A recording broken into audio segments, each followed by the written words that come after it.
Hey, what's up guys? Bucky here. Just wanted to check in. Wanted to respond to a post that I did a couple days ago. I was supposed to do a live, but the live's not working out here in Bermuda, so I thought I'd give you guys a shout out by video. And the question is, how do I bridge the gap from where I am to where I want to be in my life? And I think one of the biggest answers to that is realizing that there's a gap. And the two parts of that is realizing where you are and also realizing where you want to be. I think so many of us have a hard time with just those three things. Is first of all, understanding that where you're at in your life is not necessarily where you want to be. And also getting clear about what you want to create. You know, I think one of the most difficult things in life to do sometimes is just to take ownership for where things are current in your life. So what I mean by that is, you know, finding a tool of assessment. Like one of the things that I use is something I call the 5-pointed star. It's gifted to me or taught to me by a guy by the name of Tyler Tolman. Shout out to you, brother. And it comes from the school of Pythagoras, and it basically states that, you know, everybody is a 5-pointed star. And the different physical components represent different emotional components or mental components of who we are. So the head represents the mental development. The right side of the body, characterized by the masculine, represents the right arm represents the physical. The right leg represents the financial. The left side of the body, characterized by the feminine side of the body. Left arm represents the emotional. Left leg represents the social. And right in the center is spiritual. So if you look at that and you look at your body, for example, as a measurement of personal development, I think one of the first things to do is start to take an inventory on where you're at. Where am I at in all these different phases of my life? Like, how do I feel about it? Am I excited about it? Is it authentic? And how do I really take ownership and be honest with what those things are? And I think so many times we try to sweeten things, or we try to soften things, or we try to make things a little bit more digestible. And we look to, you know, in honesty, lie to ourselves about where things are at, to be dishonest with ourselves. And again, I think one of the most challenging things to do sometimes in our lives, not all the time, but sometimes in our life, is just to be honest and to say, hey, you know what, these are the ways that things are. You know, my finances are this. You know, my emotional well-being is this. Spiritually, this is where I'm at, is that I feel a certain way, or I don't feel connected, or whatever's true for you. You know, I think that's the first step in all of this, is really just getting honest into the grid of who you are, and stop making it easy, or stop taking it easy on yourself, but come from a space of honesty. Because where that is, it's really the line in the sand. It's the starting line. It's, you know, I can never get anywhere if I don't know where I'm beginning. You know, it's the opportunity, it's the responsibility that gives you the choice to move your life forward. I'll say it again. It's the responsibility that gives you the choice to move your life forward. And without the responsibility, it's almost impossible to make the choice. You actually give that power away because you are not honest with where you're beginning. So that's part number one, is getting clear about where you are. Part number two is about really getting clear about where you want to go. Now, in order to do that, let me rewind a little bit actually. Sometimes in order to get clear about where you are, you have to take a step outside of yourself. You have to be willing to see yourself from outside of yourself. You have to change the routine, create a pattern interrupt, create a shift so that you can actually see yourself honestly. And I think part of the difficulty in seeing ourselves honestly is that we're standing in the center position. And from that position, it's really difficult to see that. But as you take maybe a bird's eye view on your life, on all the different situations in your life, then it's easier for you to see kind of where you're at. So the invitation is to do something different, go travel, do things that you wouldn't do, step outside your comfort zone, and then from that space, start to assess where you're at. So that's part number one. Part number two is, you know, creating a vision for yourself. You know, getting into a state that's powerful and creating a vision, a limitless vision. If anything was possible and you could live an extraordinary life on your terms, what would it be? What would it be within that same measurement of the 5-pointed star? Like, without the doubt, without the fear, with just pure authenticity of this is what I want to create, this is my life, and this is who I am, then how do I create that? How do I create that vision? And then recognizing, once that's clear within those dynamics, recognizing that there's a gap. And all of us, no matter where we're at, the idea is that we're constantly growing and that life is an infinite ascent and there is no end game. The end game is growth. The end game is to continue to walk this path called life. The end game is the journey, and as I continuously walk into who I am, I discover about more of who I am, and part of that gap widens, and part of the things that I discover are difficult and challenging, but it's always coming back to me. And at the end of the day, it's always about coming back to center, realizing who you are, and realizing how to, or discovering how to really embrace that and uncover the facade of who you think you are and fully express from a place of authenticity and being you. And the closing of the gap is really about the step-by-step. It's really about the +1.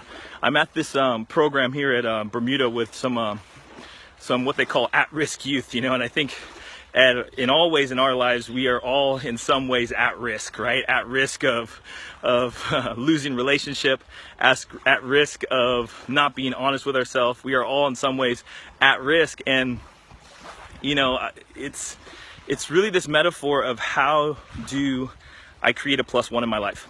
When I look at closing the gap from where I am to where I want to be, what's my +1, and how do I stay consistent with the +1? Don't get overwhelmed with all the things there are to do. Don't overanalyze everything. Don't, stack so many things against yourself that it's like, oh my gosh, I can't even get started. But what's your +1? How do I just do one simple task in all the different categories of my life? How do I just stay focused on the step that's right in front of me? And instead of being lost in the journey, be focused and present in what there is to do.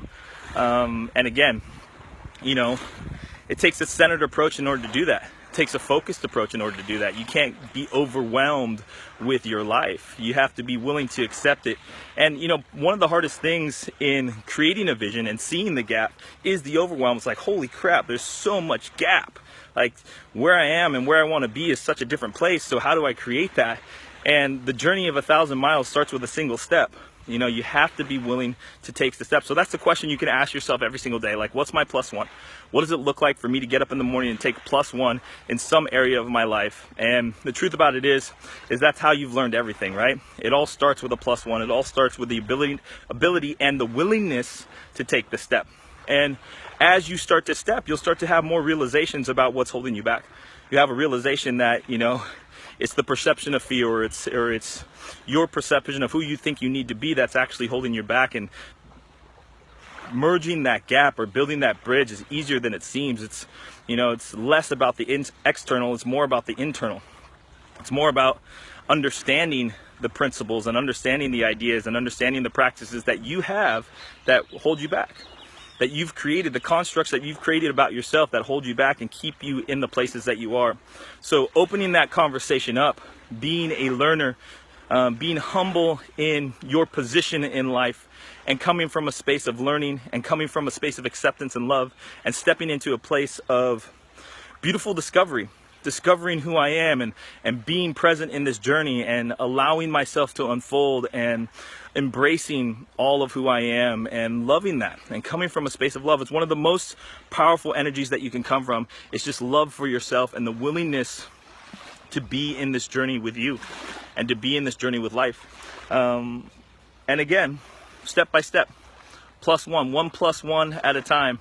And the more that you do that, right, time and distance, and again, we don't know how much time we have, but all we can do is walk, right? And there's going to be times where we walk faster and the times when we walk slower. And there'll be times where we discover different ways to walk, and we take the quantum leap and we move from one mountaintop to the next. But day after day, day in and day out, is always about the +1. And sometimes it will be +10, sometimes it will be +5, sometimes it will be +100. But to stay consistent in your action, to stay consistent in your voyage, in your journey, and not to get caught along the way, not to get stuck between A and Z and find yourself lost, but to come back and to revisit that gap and to revisit that vision and to remember that's right, that is what I'm creating. And even though it looks different, and even though it feels different at this time, I'm still creating that space and I'm still willing to walk that path. And as I walk, and as I'm willing to walk, and as I work through the unwillingness to walk, is when I fully understand and fully get to experience life as I am. It is not the destination, it is the journey, my friends, and it is the process of taking a single step. And it's a single step, a plus one, after another consecutive plus ones, consecutive plus ones, consecutive plus ones, consecutive plus ones that will get you to the places that you want to get to. And you know, a lot of times the places that we want to get to or that we think we want to get to aren't those places, and it's who we become in that process that is really the places that we're looking to get to. And I know that sounds like wordplay, and those of us who are walking this path understand exactly what I mean by that, and I think we all do. We all understand that, you know, we set out with a certain intentions, and sometimes we end up in places that we could never imagine. And we end up living lives that we could never have conceived from the beginning. And as you reach one mountaintop and the next, you'll learn more and discover about yourself. So the invitation is just to walk, to find your plus one, and to stay consistent in that walk, right? You don't have to be the fastest person. You don't have to be, you know, the quickest person to the mountaintop. But what you do need to be in life is you need to be consistent. And the more consistent that you can be in that walk, in that journey for yourself, the more successful and the more ease that you're going to have in closing that gap. And so I wish you well. I wish you well on your journey. I wish you well on your discovery. I wish you joy and happiness in all the walks that you have.